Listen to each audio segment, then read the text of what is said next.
Estamos. Muy buenas tardes, amigos y familia de la Caja de Pandora. Bienvenidos a esta jornada 66 de nuestra programación central. Hoy, día martes 27 de julio de 2021, donde tendremos una jornada de 4 producciones. Esta primera, psicología, luego bioingeniería cuántica a la mexicana con 2 terapeutas allí de Norteamérica. Luego Flores de Bach 3 con don José Salmerón, director nada menos que del Centro Edward Bach. Y allí por las 19:30 la estimada doctora Cristina Villafuerte Selva, médica, especialista en inmunología y unas cuantas cosas más. Y además también tiene cositas para contar sobre su actividad como precursora de las Flores de Bach allí por Argentina hace bastante tiempo. Pero bueno, esto es el primero de nuestros espacios, la serie Comité de Despiertos, capítulo 35, y dentro de nuestra serie interna Ego, en el día de hoy con su segunda parte. Carlos Guillermo Senra, su servidor, Educación e Investigación Integral y Prensa Alternativa, educacionhumanaci.com, allí por debajo de la pantalla a su izquierda, mi espacio personal. Ponemos entonces por acá las cosas como corresponden para dar inicio, a saludar a los saludos que tengamos. Una amiga, mejor dicho, Leslie. Y están mis propios saludos también. Y tenemos una linda cantidad de pares de ojitos que ya irán apareciendo ahí, no solo como oyentes, sino también, ya saben, participando con preguntas, comentarios, amenazas, juicios, insultos y declaraciones de amor. ¿Qué era entonces esta cuestión del ego? A lo que damos en llamar el peor defecto humano, porque va contra lo que es la simiente, el corazón de la posibilidad justamente de desarrollarnos, que es el registro propio, es decir, el darse cuenta cómo uno es. Entonces, un breve repaso sobre definiciones y breves despliegues de la semana pasada. Allí comenzábamos por eso de aquella frase cómica de uno de mis profesores de música, que el latín decía unas cuantas malas palabras, consideradas estas en castellano. En latín estaba todo bien. El ego, puto, inortomeo y todo ese tipo de cosas. Yo pienso en mi huerto. También una forma de no tomarnos las cosas demasiado solemnemente, pero sí bastante en serio. Y en eso acá somos un poquito tajantes. O sea, hay 3 maneras de vivir. Esto está bien remarcado ahí en mi libro, en nuestro libro. Por obediencia, por atracción espontánea o por atracción sensorial y por decisión consciente. Entonces, las 3 cosas deben tener su lugar. Digamos, puede estar de la mañana a la noche con decisión consciente, sin ningún minuto de descanso siempre con el observador ahí, por alguna parte. Por ahí no es necesario, salvo en situaciones de emergencia. Esto estar no las 24 horas del día, porque en alguna parte dormimos. No hace falta entonces una actitud de conciencia y voluntad ininterrumpida, desde poner el pie fuera de la cama hasta poner el pie adentro allí por la noche, pero tiene sentido que sea la mayor parte del tiempo de esa manera, porque eso quiere decir que nos llevamos, y nuevamente, aquellos espacios donde hacemos por obediencia a otros, que no está mal en el caso de un trabajo, un estudio, un coaching, justamente, pero ahí también en su medida justa, porque si solamente mi motor de vida es obedecer a otro, estoy un poquito más que perdido, porque esto de obedecer a otro en un trabajo o en un aprendizaje debe ser una cuestión, digamos, circunstancial en el caso del trabajo, como alguna vez escuché un comentario muy sabio acerca del trabajo, para quienes tengan un trabajo donde tengan ahí que llevar las directivas de otra persona. Me acuerdo esta persona, que una persona mayor decía, en un momento de la vida el trabajo es como un saco. Uno se lo pone y se lo saca, ni idea del trabajo hasta un segundo antes, ni idea de que acaba de trabajar, un segundo después de hacerlo. Entonces eso lo tomaba como un caso especial y bueno, habría más para comentar, pero nos iríamos ya a una clase sobre la cuestión consciente del trabajo, que es todo un gran universo de cuestiones. Pero bueno, estábamos con las 3 maneras de vivir, de modo consciente y voluntario, por obediencia, generalmente va a tener que ver esto con el trabajo o con un estudio o con una disciplina, quizás específica de crecimiento humano. En este segundo caso, en este punto B, esta cuestión de movernos por obediencia, también pues se hace falta aclarar cuando se trata de relación maestro-discípulo, discípulo-maestro, ahí tiene que ser un entrenamiento para que aquello de seguir, entender y obedecer a otro, en algún momento pase a ser toda cuestión interior en materia de desarrollo humano. Luego nunca está mal tener referentes, darle la palabra a quien haya tenido la palabra ahí más pulida o más precisa en alguna cuestión importante, ya sea como consigna para uno mismo, para comentarlo a los demás, para enseñarle algo a los demás, pero siempre entendiendo el juego, siempre entendiendo el juego. Tercera posibilidad de vivir, no está mal, en su medida justa, es más, hasta es una necesidad en su medida justa, que esto es de entregarse a la atracción emocional, sensorial. ¿Por qué puede estar bien? Y puede estar bien porque el disfrute tiene algo que ver con este modo de vivir, que es el sensorial emocional, el acercarnos voluntariamente a aquello en lo que un poquito, digamos así, nos perdemos disfrutando, pero no podemos estar todo el día, como hace mucha gente ahora, que tiene primero la necesidad del celular, y después la del oxígeno, y después la de la comida, y después otras. ¿Por qué nombro esto con la electrónica en general? Porque eso es atracción sensorial, fascinación por imagen y sonido, que justamente combinadas generan un gran atractivo, pero en su medida justa, porque si no, se nos va la vida por ahí, vaciamos el tanque o en su totalidad o mayor parte, el que debe ser el principal, el de vivir de manera consciente y voluntaria cuando uno está fuera de la cama. Y de paso, no está mal comentar que esa es la puerta de entrada a las dependencias negativas, barra, comillas, vicios, las dependencias destructivas, que son las adicciones, y de ahí sigue por ahí la locura, la muerte y cosas de esa mala onda, con ese mal rollo. ¿Por qué? Por esto de no tener las cosas claras sobre el juego de la vida y no tener ya directamente ni el menor rastro de imaginación acerca de algo que nunca debe dejar de estar, que es un cierto nivel de observador, especialmente cuando uno está en esto que no es de las 3 vías, la vía voluntaria y consciente, donde ahí se da por descartado que esto debe estar. El observador que dirige, ejecuta y, hablando de registro propio, se da cuenta de lo que está haciendo y no se pierde en lo que hace. Entonces, cerramos este modo introductorio y pasamos a algunos pequeños repasos de la semana pasada.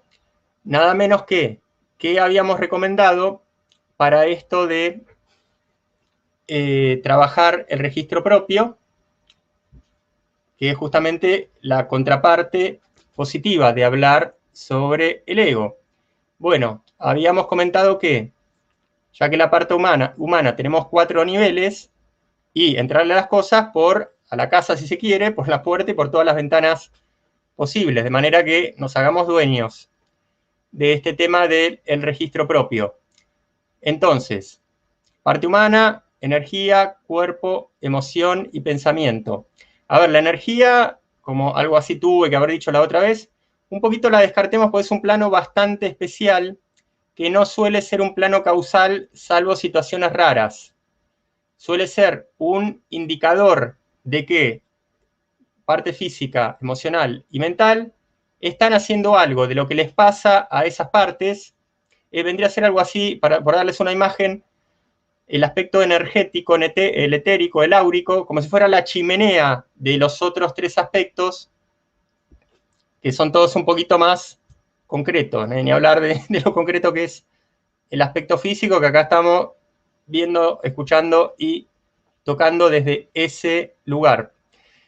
Algún día le dedicaremos justamente un programa de la energía, a lo que importa decir sobre la energía, que es lo que tiene sentido explicar de energía como aspecto causal y energía como puro plano indicador. Hay gente que confunde, las cosas y pone el trabajo con la energía ya en el cielo. No, eso está mal. Está mal porque en todo caso, si por cierto trabajo energético sobre alguien influimos positivamente en lo físico, lo emocional y lo mental, cuidado porque eso es una especie de manipulación. Es muy raro que eso haga falta. Y hay mucha gente que está con la sanación energética. Y en general esa gente está muy mal de la cabeza. Muy mal de la cabeza porque está haciendo mal las cosas, por lo tanto está fuera de la realidad, tiene la jerarquía de las cosas al revés, y hay algo muy terrible por lo cual en el ambiente, digamos, alternativo, integrativo, complementario, no me acuerdo de qué otro modo se le puede llamar, hay tanta gente de ese estilo, así como hay tanta gente de espiritualidad blanca, que es algo muy, pero muy peligroso, por más que sea muy seductor y muy amoroso, que es el tema de que, desgraciadamente, es tan perro el mundo, la vida y el ser humano, que tenemos muchas posibilidades de confusión. Hablando de registro propio, de irnos totalmente de la realidad a partir especialmente de un factor que es el empoderarse, que esa es una de las cosas terribles de la vida. Si la gente, si cada uno de nosotros, cada vez que hace algo mal, tuviera la correspondiente sensación de dolor, ay, me duele porque estoy haciendo algo mal, tal cual pasa cuando nos quemamos, metemos los dedos en la corriente, o cualquier otra cosa que hacemos las cosas mal, automáticamente tenemos alguna señal de dolor. Pero ¿qué pasa? Lo terrible es que en psicología eso no pasa, o mejor dicho, pasa pero a un nivel metafórico, lo cual es como si no pasara. Entonces, nuevamente recapitulando sobre esto, y puse el ejemplo tanto de cuando los enfoques sobre la valoración de la terapia energética están fuera de la realidad, del mismo modo que la espiritualidad amorosa está fuera de la realidad, y la gente entra ahí y cada vez está más adentro, y aparte, eso desgraciadamente hay mucho encanto para confundir a los otros desde ese punto de vista. ¿De dónde viene eso? De que desgraciadamente estas cosas mal hechas empoderan. ¿Y parece que me fui de tema? No, porque desde donde empoderan, y estoy cerrando un gran círculo, un gran importante círculo, empoderan desde el ego. Y esa es una de las cosas terribles que tiene la psicología humana, el aparato humano, de, aún con la mejor buena intención, de creer ayudar a otros, pero no darse cuenta que uno está jerarquizando las cosas al revés, sentirnos empoderados y por lo tanto que se alimente esta importancia personal y que se haga una bola de nieve que no se termine más. Porque una cosa es el error del, como digo siempre, del cínico, que el cínico no se equivoca, el cínico actúa mal voluntariamente, y otra cosa es cuando hay gente que está muy equivocada, pero cree que es fenomenal, y los demás encima se lo confirman. Entonces, entienden que esto del ego vale para una serie que posiblemente no tuviera a fin, porque aparte es uno de esos temas humanos y de psicología que, a ver, no es que no se supere cierto aspecto importante del entendimiento del ego, del nivel del ego, de alcanzar un punto de encaje adecuado, sino que nunca deja de necesitar mantenimiento. Y en la vida hay cosas que tienen que ver con eso, que es como que no llega el punto de encaje, al punto de encaje es definitivo. No sé, por decir algo, aprendí a leer. Una vez que aprenda a leer, salvo que después me vaya 50 años a la selva a vivir en un pozo, puede llegar a ser que después de esos 50 años que estoy en la selva, adentro de un pozo, totalmente incomunicado, con otros seres humanos, que me olvide de lo que es leer. Pero en general eso no pasa. En general uno aprende a leer, a andar en bicicleta, a manejar, no sé qué otra cosa, y pueden pasar muchos años que luego se sienta o se para, o la posición que quieran, y lo que tienen que hacer es retomar la práctica, pero no exactamente reaprender, ni mientras no estén haciendo cosas como esta, como leer, andar en bicicleta, aprender a cocinar, a calentar leche, a calentar agua. Cuando no lo hacen, aunque sea que dejan de hacerlo por años, no tienen que estar haciendo mantenimiento de eso. En cambio, con otras cosas sí. Nuevamente, se pueden alcanzar ciertos puntos de encaje, como llegar a entender profundamente el tema del ego, no solo desde el intelectual, sino desde una bajada vivencial. Ah, cierto, el registro propio. Claro, el registro propio no es solo mental. Mental es una puerta de entrada. Porque con lo mental yo puedo tener registro propio mental y seguir haciendo lo mismo todo el tiempo. Que es lo que le pasa a esta gente que se equivoca, se arrepiente, hasta se disculpa, pero de manera genuina, y después sigue con lo mismo. ¿Por qué? Porque el registro propio que nos confesó no era vivencial. Si hubiera sido vivencial, hubiera sido un registro propio de transformación personal. La persona no tenía que estar todo el tiempo continuando con las cagadas, arrepentirse, disculparse, la cagada, arrepentirse, disculparse. ¿Cuánta gente conocen que hace eso? Un montón. ¿Por qué? Porque si bien eso es mejor que nada, tener un mínimo registro intelectual, desde lo práctico está más cerca de la nada que de algo. Pero bueno, en definitiva, el punto de encaje sobre estas cuestiones del ego existe, pero siempre debe existir ese observador, o dicho de otra manera, o dimensión aparte si quieren, esta noción de mantenimiento. Entonces, ahí nos está saludando Medio Mundo. El agua de mar casera de Carlos, agua corriente, sana, buena, escandinava, con sal marina orgánica. Entonces, ¿qué habíamos recomendado para este tema del registro propio? Recapitulando, la energía dejémosla un poquito aparte, no porque no haya nada para decir, pero no vamos de tema. Esto no es una formación, son clases, una serie de clases. Entonces, por el cuerpo sí se le puede entrar, por la emoción también, por la mente también. ¿Qué es lo que conviene? Por más que la jerarquía de menos a más haya sido la que les comenté, cuerpo, emoción y pensamiento, y tratar de irle primero a la terapia de la palabra, que en su punto justo es maravilloso, porque terapia de la palabra, transmitiendo entendimiento a la otra persona, si la otra persona no está muy complicada, desde ese lugar se le pueden activar, solamente desde la comprensión intelectual, se le puede activar la percepción sobre ella misma en principio, que es lo más importante, de la piel hacia afuera, con el mundo y con las personas también, que no es menos importante. Y la persona puede tener justamente elaboración emocional, transformación emocional. ¿Cuándo ocurre eso? Que la terapia de la palabra llega a ser, si se quiere, genial.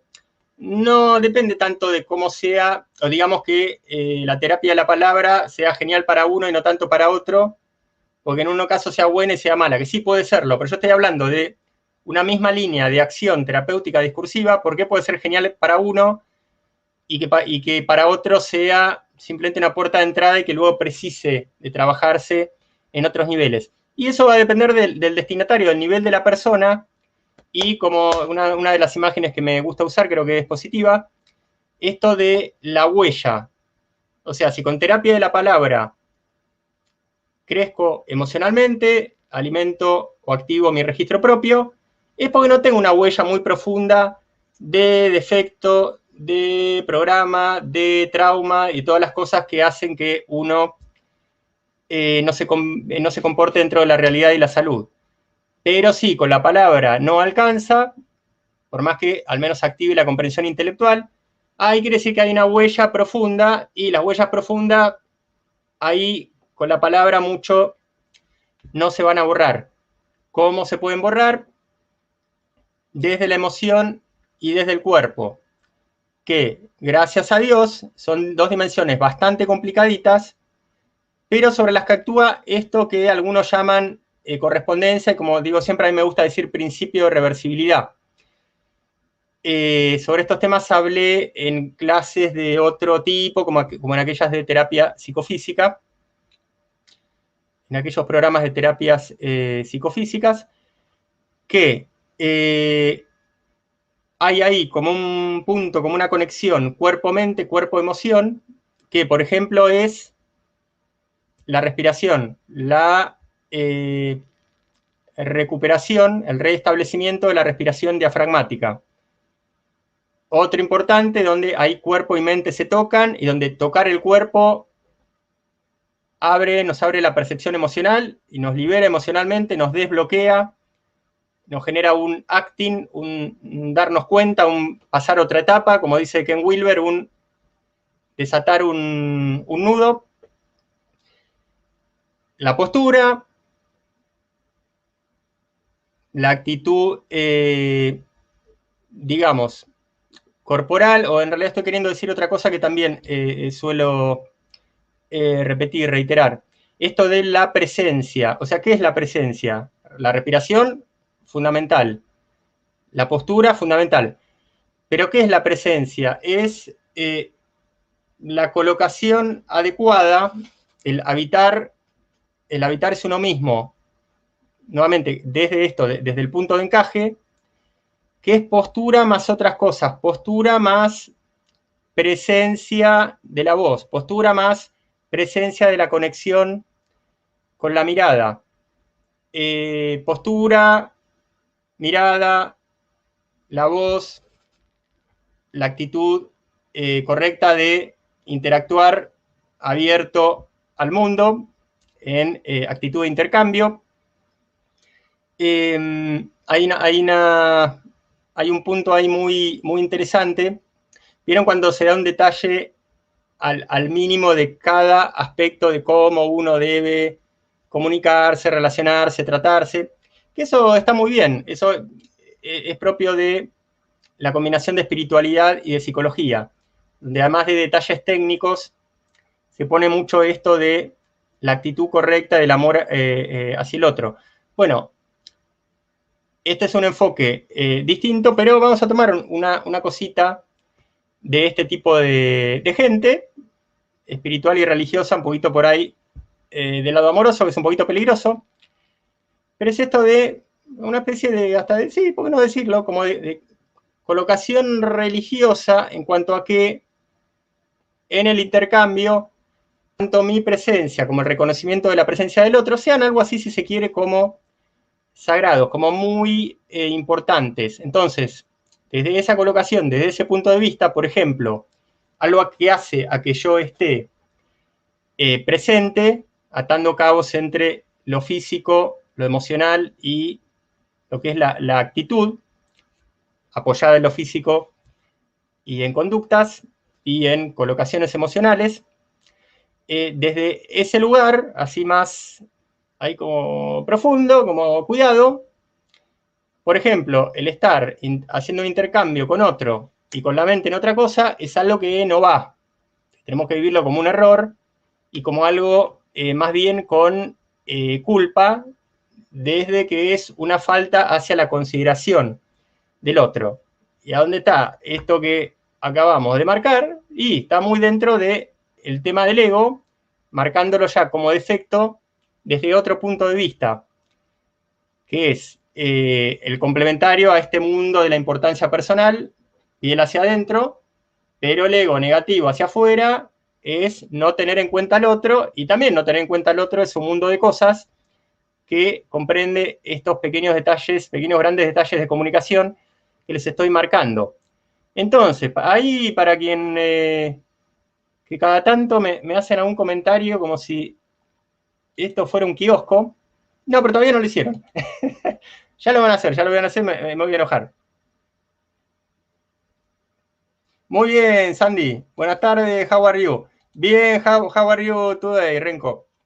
Entonces, ¿en cuántas familias, en cuántas amistades pasa esto? Después podríamos ir a niveles donde, a ver, como la consideración del otro está dentro de un contexto de obligación, por ahí bajar un poquito la exigencia, pero tampoco tanto, porque alguien sea compañero de trabajo, no, como este compañero de trabajo no es ni amigo, ni pariente, yo no lo elegí, bueno, los parientes tampoco, les comento, y bueno, no, este sí, cuando me habla, yo miro el techo y me rasco las verijas, y bueno, que se joda, que tal cosa, y no, a ver, estamos fallando, ahí la consideración del otro, y si lo elegimos o no lo elegimos, y bueno, pero sería bueno que nunca perdamos ese punto de vista, por ahí que le subamos un poquito más el volumen en relaciones interpersonales, voluntarias y afectivas, pero que no tiremos toda la basura, porque esa interacción, no está dentro de la familia, no está adentro de un tema de copas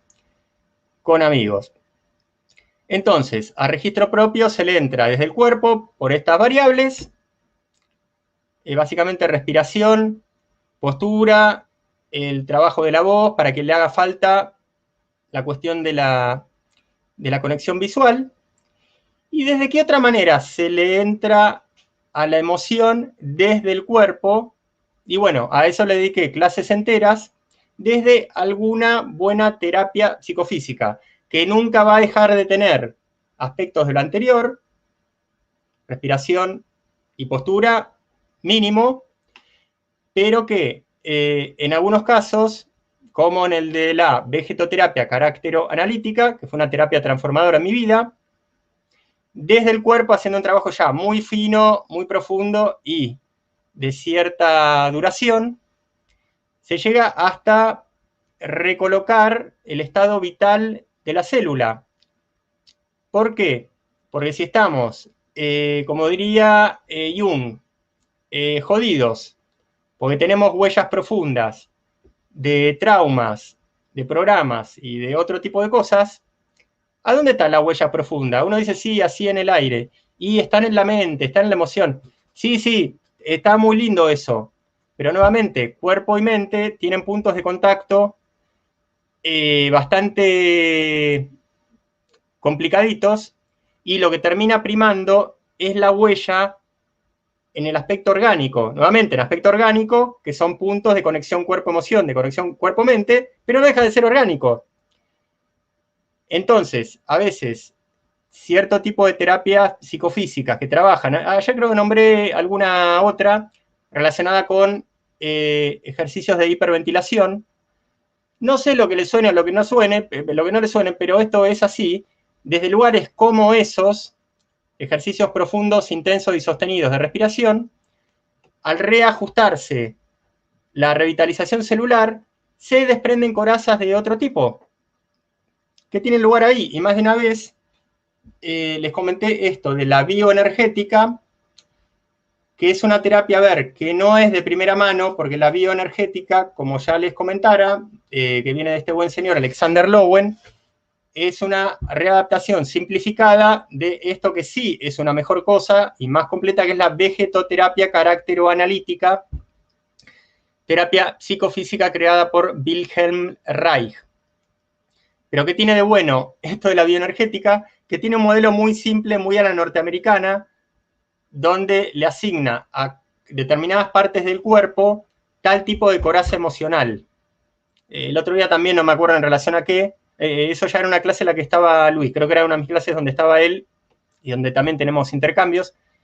Le comentaba esto de uno de estos famosos libros de Louis Hay, donde hacia el final tiene toda una correspondencia, en este caso entre cada órgano del cuerpo y cada emoción o cada bloqueo.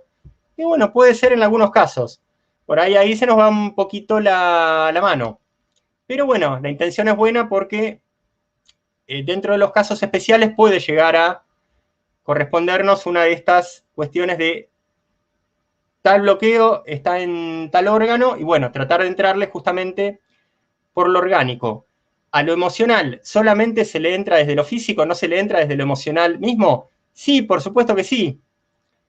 Por supuesto que sí. Lo que pasa es que, ¿por qué empecé por el cuerpo?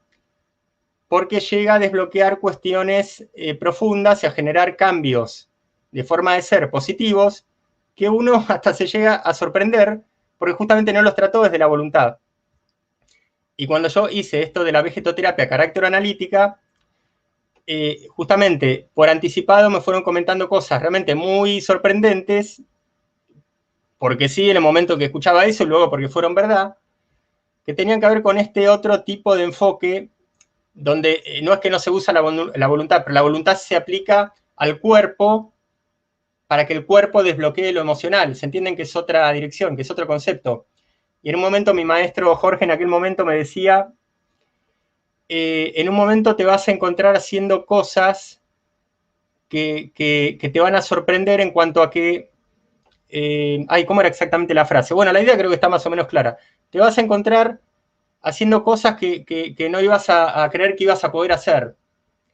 Se entiende que no era justamente una línea de la voluntad. Mi maestro Jorge, medio que había leído a Gurdjieff y también lo admiraba, pero le daba en eso, en que consideraba que iba todo mucho por el lado de la voluntad y que eso quitaba plasticidad en sentido general, que justamente desde esa elasticidad, desde esa plasticidad, se le puede entrar a la transformación emocional desde otro lado.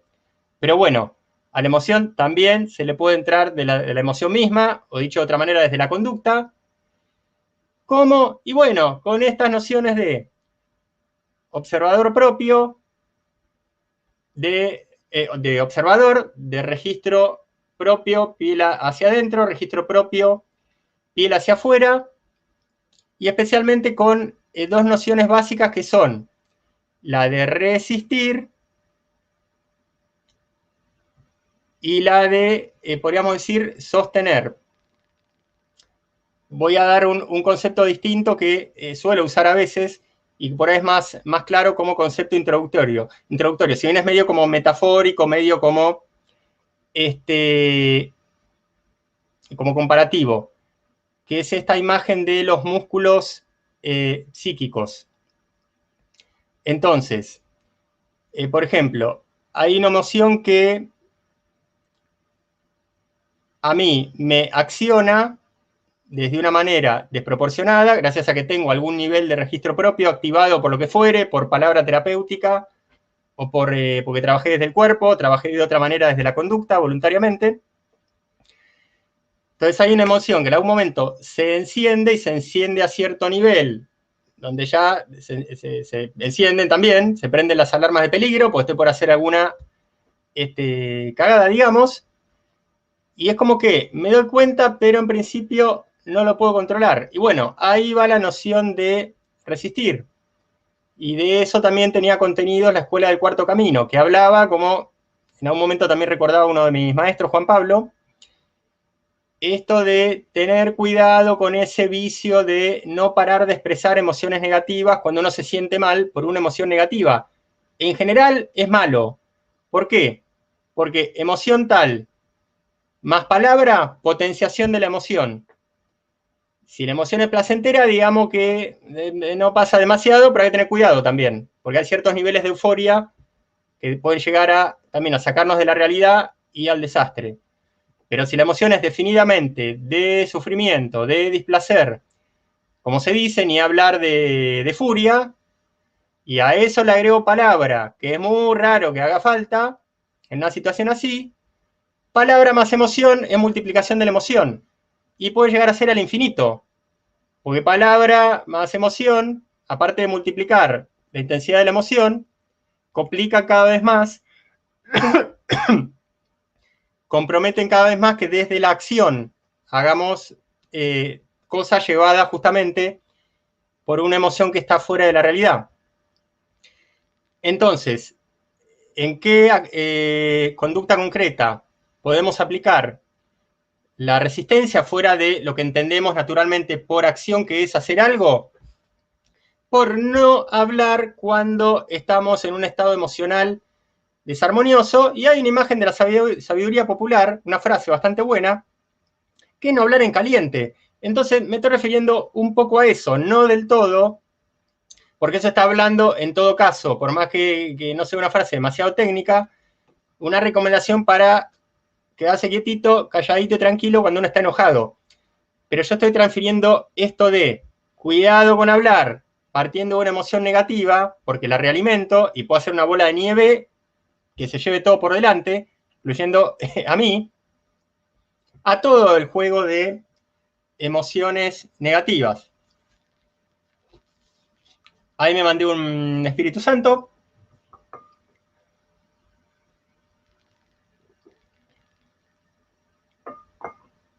Y después, otra cuestión muy interesante, y fíjense, ayer justamente tuvimos un programa, una producción que no por nada, pero fue idea mía, entrevistar por segunda vez al director de cine Carlos Dueñas. Hablamos de, bueno, de cine, de esto de qué es un director adentro de una película, imposible no hablar un poco de actuación, y hay algo muy interesante que hacen los buenos actores, que acá voy a la otra contraparte de cómo actuar desde la conducta a lo emocional. Parte A, resistir, contener, desde la actitud, desde la conducta, pero parte B, recrear emociones que debiéramos sentir pero no sentimos, o de subirle el volumen a emociones que, estando bien colocadas, debieran tener el volumen más alto. Entonces, para que esté claro, recrear no es mentir. Y un actor bueno, o mejor dicho, empiezo por el actor malo. ¿Qué es lo que hace el actor malo? Que justamente actúa de la cara para afuera, sin emoción, y se nota mucho que un actor es malo cuando solamente actúa con la cara, así como se nota mucho cuando nos están mintiendo, si el que nos miente no es precisamente actor profesional.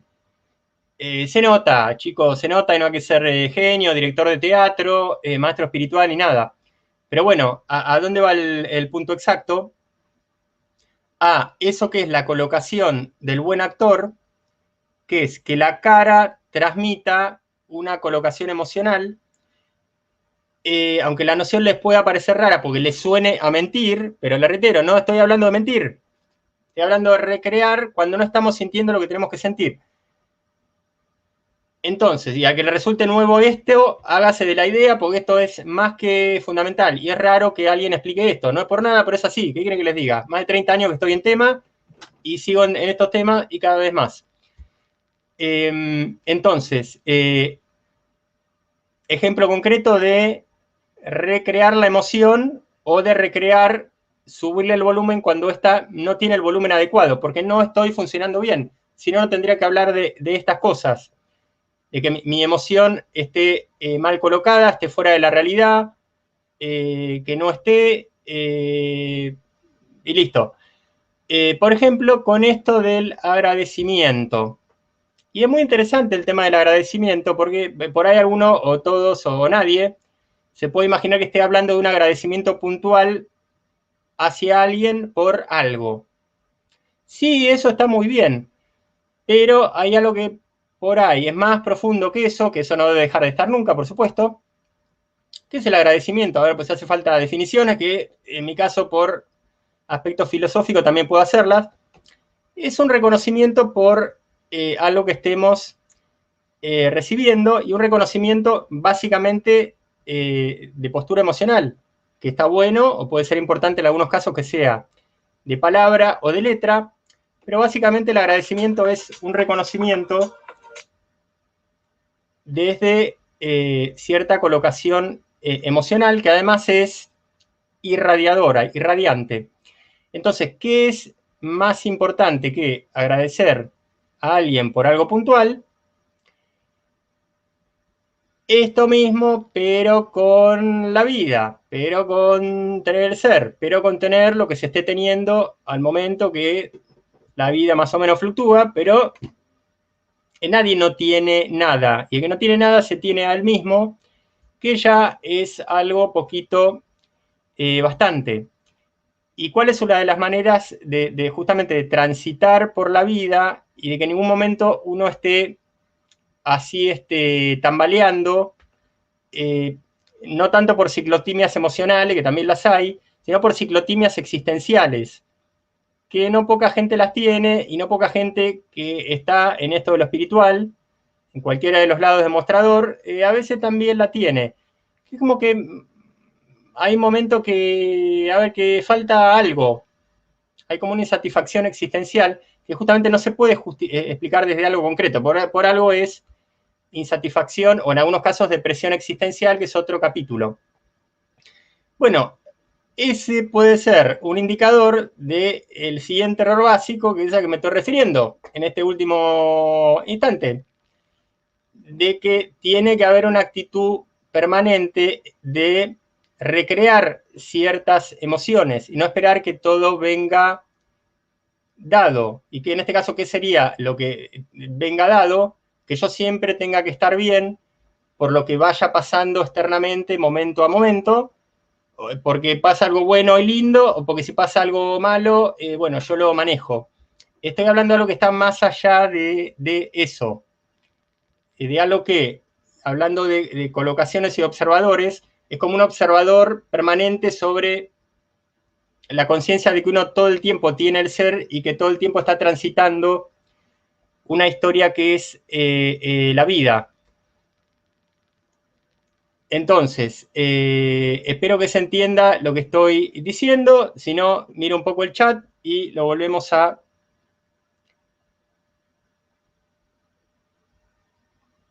Acá una que tiene asco de calores. Bueno, seguramente no estás en Escandinavia, compañero.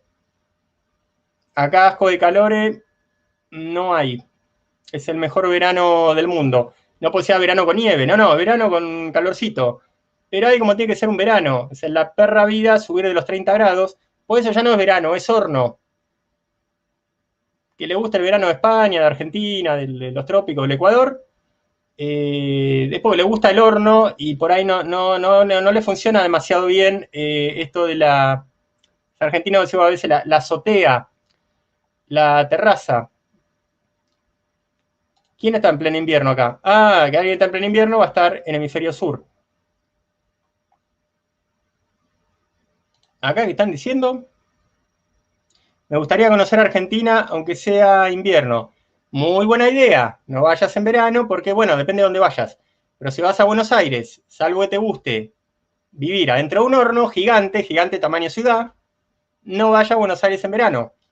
Anda para otros lados. Ya justamente mismo, a la misma altura de Buenos Aires, caso Córdoba, caso Mendoza, ya la cosa cambia, porque durante el día el sol te puede partir en 20 pedazos, y a pesar de eso es calor seco y se tolera más, pero la mañanita, la nochecita, tienen aire fresco,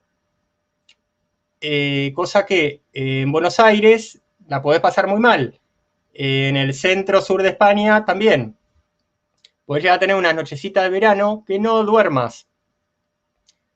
O sea, porque más o menos siguen haciendo 30 grados y por aparte queda la inercia del día. Si uno no está en un lugar con demasiada buena calidad de vida, que en Argentina y en España hay una mierda de calidad de vida en las viviendas, o sea, no son ni nada, no son ni cavernas, son una porquería. No puede ser que uno adentro de su propia casa, invierno se muere de frío, verano se muere de calor. No, chico, no puede ser, no puede ser. Y así es como se vive generalmente en España y en Argentina, adentro de la propia casa. Y por más que uno tenga equipamientos eléctricos, los equipamientos eléctricos en un momento cansan. Lo que tienen que hacer es estar las viviendas bien construidas, con aislación acústica y térmica, o en todo caso con un refuerzo de calefacción o de refrigeración suave, porque si son fuertes aturden, y que uno no tenga que estar pensando en esas cosas. En todo caso, me tengo que morir de frío en la calle, pero tampoco, pues si me abrigo bien, no me voy a morir de frío, pero en todo caso, pasar frío en la calle, no tiene por qué ser adentro de la casa. Pasar calor, bueno, en todo caso, en la calle, pero no puede ser que uno se asfixie dentro de su casa. Eso nuevamente es lo que suele pasar en países que se pueden creer de la no sé qué, pero que tienen en general una construcción de vivienda de mierda y eso es muy calidad de vida muy baja. y no como en Escandinavia, donde uno adentro de su casa está siempre bien. Afuera hagan 20 grados bajo cero, o, bueno, nunca llega a ser calor como un horno, pero pueden hacer unos 30 grados y con el sol que te mata también. Este ha sido el parte meteorológico. Entonces, bueno, quedan 10 minutos. ¿Alguna pregunta?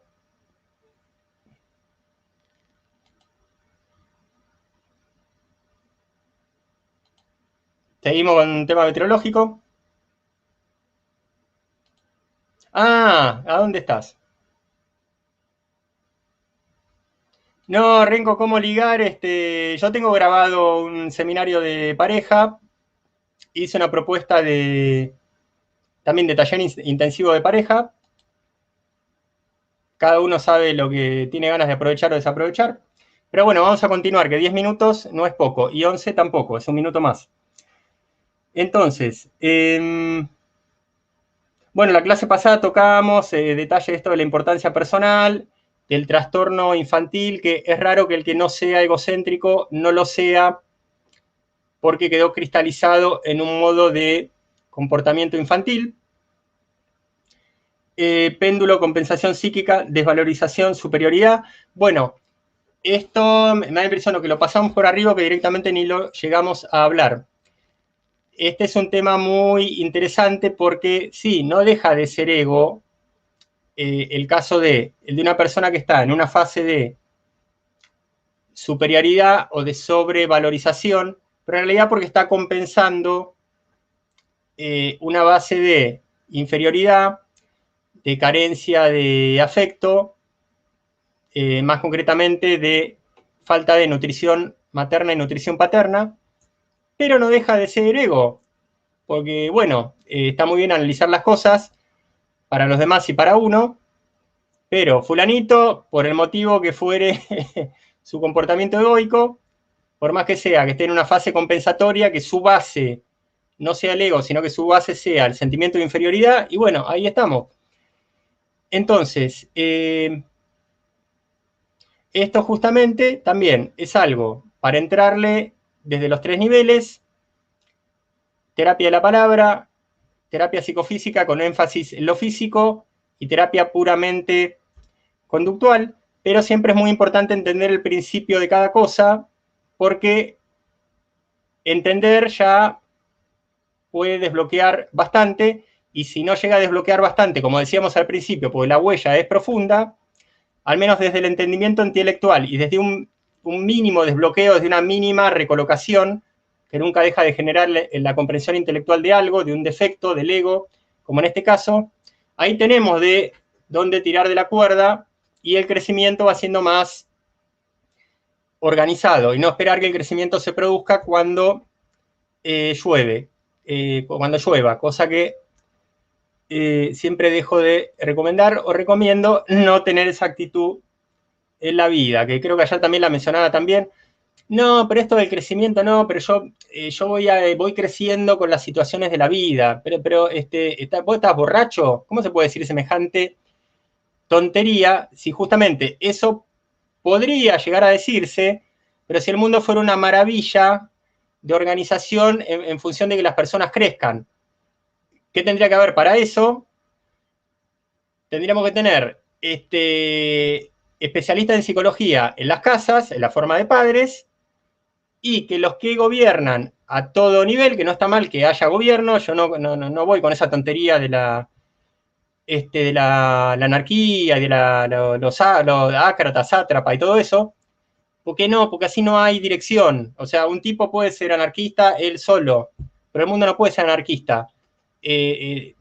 Para que la vida tenga dirección de progreso, tiene que haber riendas.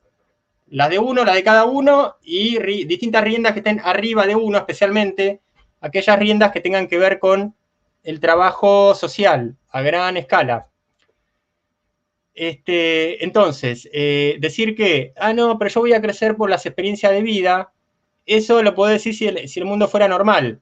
O sea, todos los padres saben psicología, saben crianza, están en la salud, en la verdad, en la realidad, en el amor y en la estética y en la pindorra. Pero como no es así, Y la gente que tiene hijos debiera suicidarse antes de tener hijos, porque está convirtiendo el mundo en lo que es, en un manicomio. Entonces uno no puede tener esa actitud tan ridícula. Remarco, todo adulto debiera ser sano, real, consciente y estético, por lo tanto, realizar crianza de hijos desde ese lugar, y todo lo que son autoridades debieran ser autoridades en función de que la sociedad crezca en sus distintos niveles, de conjunto y también a nivel individual. ¿Hubo ejemplos de eso? Sí, los hubo, y como los hubo, se habla tan mal de eso, porque no conviene que haya eso, como por ejemplo, hubo toda una nación y unos cuantos millones de personas, allí por fines de los 30, principios de los 40, en Alemania, que estuvo gobernada bajo esos principios, que era una maravilla. Como era una maravilla, se la calumnia. Lo mismo en Roma, no todo el tiempo, pero en algunos momentos, Roma era una maravilla porque el que gobernaba era un maestro espiritual, religioso también. Y gobernaba desde ese lugar, desde dirigir a la sociedad en función de crecimiento genuino, de progreso humano en el más profundo de los sentidos.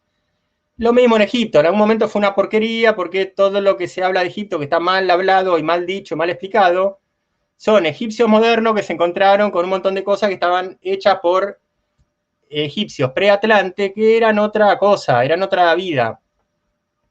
Y ahí también, en un momento Egipto fue, como decía uno de mis maestros, una gran universidad, y los tipos eran gigantescos, porque era hasta una humanidad distinta en ese aspecto, y eso no es una cosa menor. Entonces, una vez más, y como siempre digo, la cosa buena, si uno la repite 100 veces, es poco. No dejen que el crecimiento esté librado a las experiencias que les toquen, porque este mundo es un desastre. El crecimiento tiene que ser dirigido, y en principio uno es muy positivo que le entregue la vida a un maestro o a una enseñanza, que ese maestro o esa enseñanza se agoten, si uno necesita de otras que repita el mismo proceso con la misma actitud, porque tampoco es inteligente esto de ir picoteando cositas. Ah, no, que yo soy New Age, también, como suelo decir en latín, la pindorra. Y no, yo tomo una cosa de yo tomo la cosa del otro, yo tomo lo de cada uno. No, eso es mierda. El crecimiento tomado en serio es: agarro una línea, como cuando hago la escuela, la hago de tal, de principio a fin, tac, me recibí.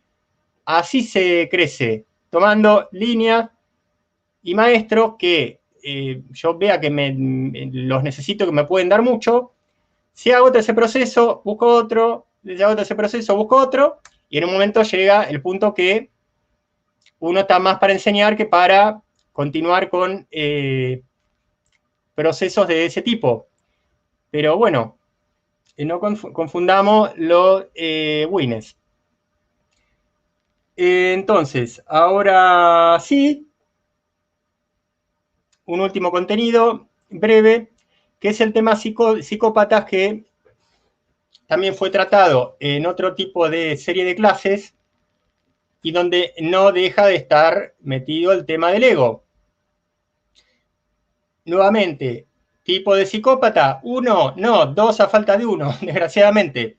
Psicópata estructural, aquel que directamente es un tipo humano, que no tiene completa la parte emocional afectiva, lo que tiene es una simulación, y por lo tanto es, obviamente, psicópata por naturaleza, pero egocéntrico también por naturaleza. Hay una palabra que es megalómano, pero no por defecto, es megalómano porque no puede ser otra cosa, lo cual no quiere decir que no haya que hacer nada con esa gente, que hay unas cuantas psicópatas estructurales, o también, como se le dice, portales biológicos, o de segunda dimensión y media, y por allá. Tampoco la actitud, en este caso, transferida a otro. Ah, bueno, pero este está para aprender. Sí, está para aprender, pero vigilalo, porque no tiene emociones, te puede hacer cualquier desastre. Entonces está bien que esté cumpliendo un proceso de no ser un ser humano completo, de ser un ser humano 3/4, porque todavía, por cuestión de fábrica, tiene que activar la parte emocional. o tiene que comprarla, o tiene que alquilarla, no sé, lo que quieran. No la tiene. Pero tampoco se puede dejar a esa gente así, que haga lo que quiera, tiene que estar controlada, porque es un tipo humano especial, psicópata nuevamente, que está bien que haga su camino, pero que no lo haga como se le dé la gana a él. ¿Se entiende? Después vemos si es esa gente que esté controlada en la vida normal, o que se lo lleve a una isla, o que se lo lleve a Alcatraz, o que se lo lleve acá atrás. No sé, pero está todo muy mal pautado, empezando porque en general no entendemos nada de psicología, que es un factor fundamental dentro de las percepciones que uno debe tener abiertas en la vida, para no incendiarse uno y para no incendiar a los demás. Y luego, sí, psicópata funcional, que el prototipo de psicópata funcional es aquel que tuvo un doble congelamiento afectivo en la crianza. Congelamiento de nutrición afectiva materna, congelamiento por carencia, una disfunción muy fuerte de nutrición afectiva paterna. Ya había dicho materna antes, bueno, de las dos. Eso es un psicópata funcional, no deja de ser funcional, no es una fatalidad, pero deja de ser psicópata mientras sea psicópata funcional.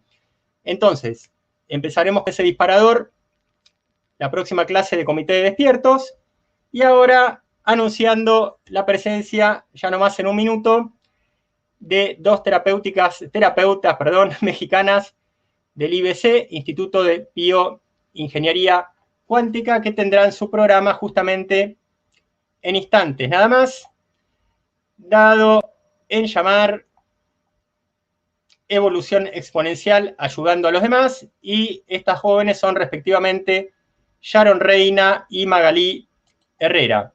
Portada de nuestro próximo programa, ahí están.